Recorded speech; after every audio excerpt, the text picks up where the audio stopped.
Police మిత్రులకు మనవి చేస్తా ఉన్నా.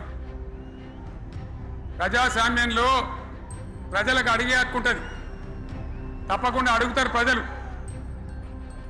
ఈ అడిగే హక్కును సోషల్ మీడియాలో బీఆర్ఎస్కు సోషల్ మీడియా వారియర్స్ ఉన్నారు, వాళ్ళు బ్రహ్మాండంగా పనిచేస్తున్నారు, ఖచ్చితంగా అడుగుతున్నారు ప్రజల తరఫున. ఇంత అన్యాయం జరుగుతుంటే చూడలేక సోషల్ మీడియాలో పనిచేసే తెలంగాణ బిడ్డలు ఇది ఏమన్యాయమే ఎట్లా అని చెప్పి ప్రభుత్వాన్ని ప్రశ్నిస్తూ ఉన్నారు, ప్రజలకు మద్దతుగా నిలబడతా ఉన్నారు. వాళ్ళ మీద కేసులు, వాళ్ళని పట్టుకపోవడు.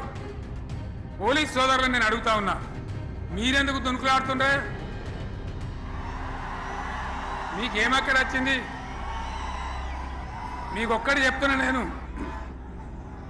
గ్యారంటీగా పోలీసు మిత్రులారా, ఇవాళ పోయి రాత్రి మీ డైరీలలో రాసుకోండి,